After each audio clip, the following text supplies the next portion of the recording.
जस्तै नेपालको राजनीतिक व्यवस्था छ नि जुन अहिलेको, अब अहिले जुन खालको आन्दोलन भइरहेछ त्यो आन्दोलन र अहिलेको राजनीतिक व्यवस्थालाई हेर्दाखेरि खासमा चाहिँ अहिलेको आन्दोलनको सान्दर्भिकता कुन स्तरमा देख्छस् तैँले चाहिँ?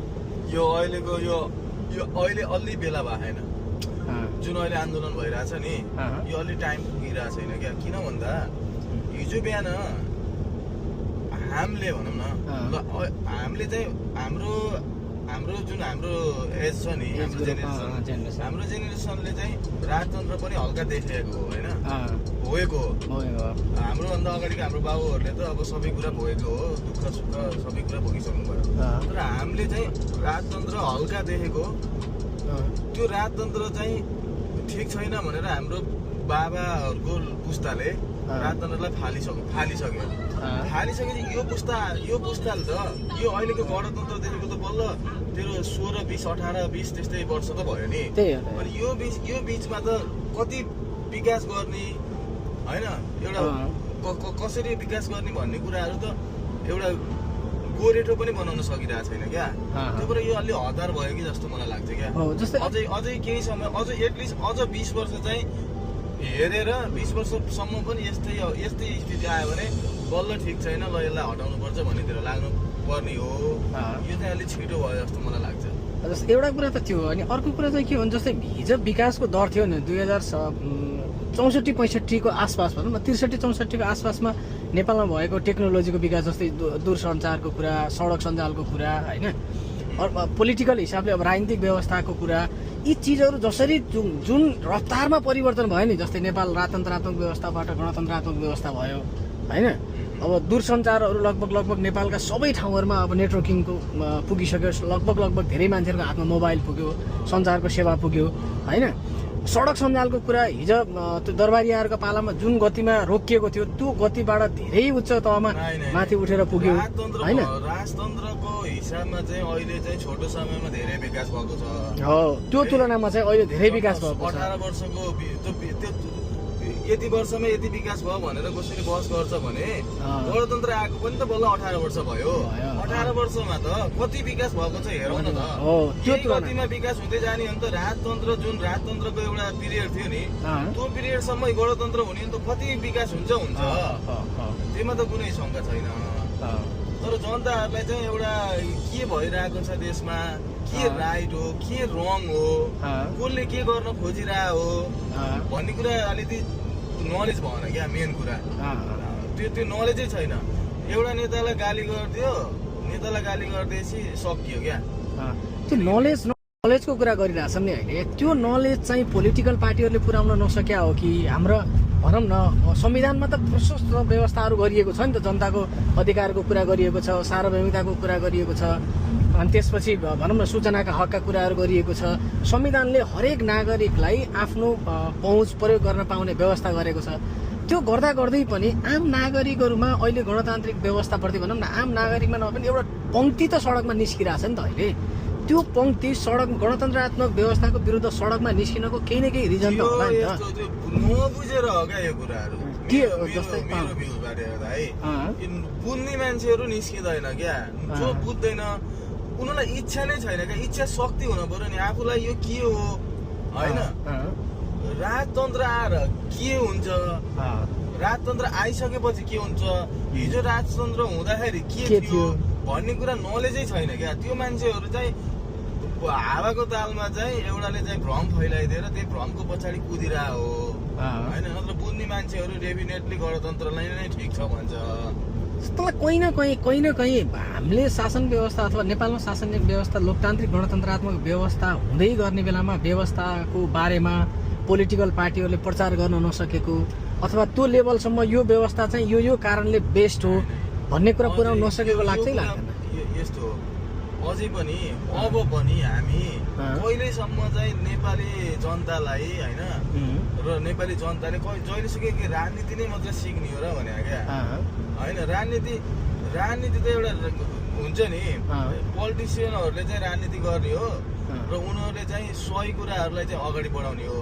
गलत गरे भने जनताहरूले खबरदार गर्ने हो, यो गरिस् है तिमीहरूले, यो गर्नु हुँदैन, यो गरिस् भनेर चाहिँ खबरदार गर्ने हो।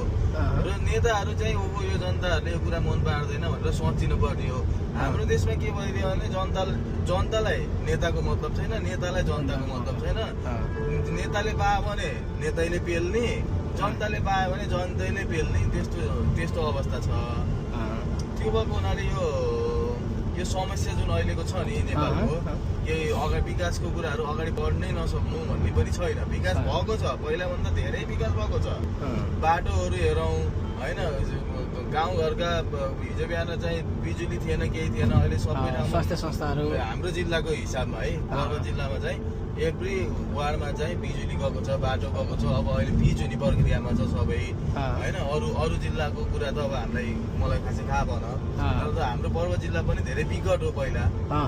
त्यो हेरिकन त अहिले हाम्रो जिल्ला त कति अगाडि बढेको छ।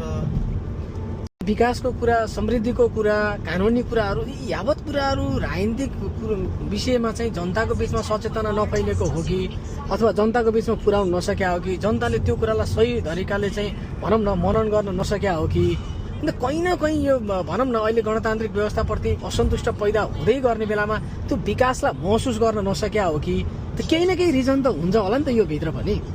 पहिलो कुरा त जुन अहिले रिसेन्टली हाम्रो नेपालमा चाहिँ राजतन्त्र र गणतन्त्रको विषयमा चाहिँ आन्दोलन चर्किरहेछ होइन। एक पक्षले हामीले गणतन्त्र ल्याएको, गणतन्त्र ठिक छ भनिरहेछ भने अर्को पक्षले राजतन्त्र ठिक छैन होइन। राजतन्त्र ठिक छ, राजतन्त्र ल्याउनु पर्छ भनेर सडकमा उभिरहेछ।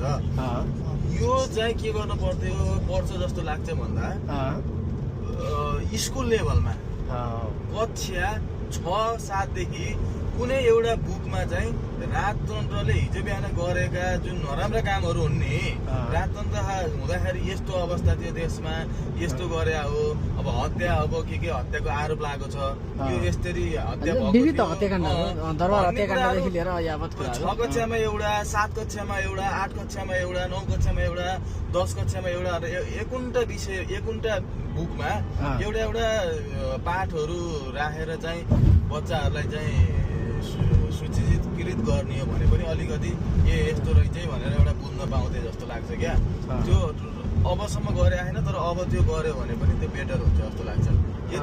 यस्तो साह्रो जुन अबुझ छ नि अहिलेको जेनेरेसन यो राजतन्त्र गणतन्त्रमा, त्यो कुराहरू राख्यो भने अलिकति सचेत चाहिँ हुन्छ। यो व्यवस्थाको सुन्दरता बुझाउन नसकेको कारण पनि अहिले मान्छेहरूमा वितृष्णा पैदा भएको हो कि त्यही हो होइन। अब गणतन्त्रको बारेमा जनतालाई चाहिँ अहिलेको जेनेरेसनलाई चाहिँ अहिलेको दलहरूले बुझाउन नसक्नु, गणतन्त्रले के गर्छ, राजतन्त्रले के गर्छ भन्ने कुराहरू बुझ्न नसक्नु, अथवा हिजो एकात्मक शासन व्यवस्था भनौँ न, हिजो एकात्मक शासन व्यवस्था हुँदाखेरि आम नागरिकको दिनचर्या कस्तो थियो अथवा जीवनशैली कस्तो थियो, अब अहिले आजको समयमा चाहिँ कस्तो खालको जीवन चलिरहेछ। हिजो बिहान गर्दाखेरि हामीले सुनिन्छ बाबुबाजेले भनेको गाउँमा मुखिया हुन्थे होइन, अब चाहिँ मुखियाहरू खेतबारी चाहिँ जोताउनको लागि अलिकति गरिबहरूलाई ल्याएर प्रयोग गर्थे, भने जस्तो ज्याला दिन्थेनन् होइन।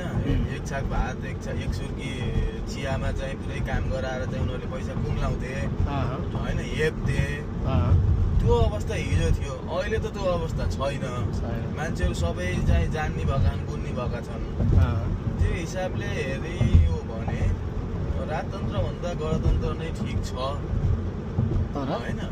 तर अहिलेको नेताहरू चाहिँ एकदमै सच्चिनु पर्ने छ क्या। अहिलेका नेताहरू सच्चिनु पर्ने छ भन्ने विषय हामीले जुन गरिरहेछन्, अहिलेका नेताहरूको जीवनशैली, हिजो विगतमा तिनीहरूले गरेका क्रियाकलापहरू अथवा तिनीहरूले गरेका प्रतिबद्धता र आज आम नागरिकले उनीहरूको जुन खालको शैली छ नि, ठाटबाट छ नि, हिजो एउटा दरबारले खाइरहेको थियो, अब अहिले त सयौँ राजाहरू रजौटाहरू जस्ता बनिसके भन्ने खालको जुन खालको वितृष्णा हो, त्यो पोलिटिकल पार्टीका लिडरहरूको जीवनशैलीको कारण उत्पन्न भएको हो जस्तो लाग्छ लाग्दैन?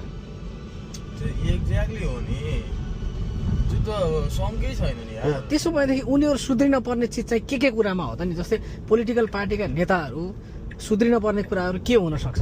पोलिटिकल पार्टीका नेताहरू त धेरै कुरामा सुध्रिनु छ। हिजो बिहान जुन जनतालाई एउटा किसिमको आश्वासन दिएर आएका थिए, ती आश्वासनहरू पुरा भयो कि भएन, त्यो त्यहाँतिर फर्केर हेर्न पर्यो आफूले गरेका प्रतिबद्धताहरू आफूले जनतालाई गणतन्त्र ल्याएपछि के गर्छौँ भनेका थिए ती कति कुराहरू भए कति कुराहरू हुन बाँकी छन् ती कुराहरू जनतालाई चाहिँ नेताहरूले चाहिँ यो कुराहरू भयो यो कुरा गर्न बाँकी छ हामी गर्छौँ भनेर प्रतिबद्धता दिन पर्यो र अर्को कुरो अहिले चाहिँ सबभन्दा ठुलो समस्या के छ भने आफू नेता भएर आइसकेपछि र आफू ठाउँमा पुगिसकेपछि उनीहरूले जनताको समस्या के हो भन्नेतिर पटक्कै ध्यान दिनु पर्यो क्या अहिले समस्या नै त्यही हो कि उनीहरूले जनतालाई ध्यान दिनुभन्दा आफ्ना पासेहरूलाई चाहिँ सम्हाल्ने उनीहरूलाई ठुल्ठुला पदमा चाहिँ पुर्याउने र त्यहाँबाट एउटा किलो गाडेर त्यहाँबाट आम्दानी गर्ने चाहिँ एउटा चाहिँ बाटो खोज्ने त्यस्तो अवस्था देखिएको छ नेताहरूले गरे होला नगरे होला आफ्नो ठाउँमा छ तर बाहिरबाट हेर्दाखेरि नि प्रत्येक तीन दलका ठुला नेताहरूले आफ्नो ठाउँमा होइन आफ्नो मान्छेलाई चाहिँ राखेर सेटिङ गरे जस्तो बाहिर सिनारियो देखिन्छ क्या त्यो कुराहरू त जस्तो मान्छेहरूले पनि नेपाली जनताले अहिले बुझेको छ आम नागरिकले होइन साँचो नेता त यो होस् कि ठाउँमा प्रधानमन्त्री भइसकेपछि आसे पासे आफ्नो अर्काको गलत गरेको छ भने च्याप समाएर कारवाही गरोस् त भोलि आउने नेताहरूलाई चाहिँ यो नेताले राम्रो गरिरहेछ भनेर के पार्टी प्रचार चुनाव मलाई भन्नै पर्दैन क्या तीन चारजना मान्छेलाई गलत गरेको मान्छेलाई आफ्नो होस् अर्काको होस् कराप च्याप पारेर चाहिँ कारवाही गर्न सक्ने हो भने यो व्यवस्था पनि आउँदैन यो जुन अहिले राजतन्त्र भन्दै आएका छन् नि यसको पछाडि पनि जनता लाग्दैनन् र आफ्नो पार्टीले पनि चुनावमा चाहिँ यो गर उ गर भनेर चाहिँ आशीर्वाद बेच्दै हिँड्न पर्दैन क्या हो कि होइन आफ्नो एजेन्डा नै जित्ने खालको व्यवस्था बन्छ एजेन्डा सबैका राम्रो छ नि त काम गर्नु पर्यो क्या काम गरिदिनु नि त मेन कुरा निर्वाचनको बेलामा चाहिँ सपनाहरू बाँड्ने सपनाहरू त त्यो बाँड्ने भए सपना आफ्नै ठाउँमा छ ती सपना त कति बाँड्छन्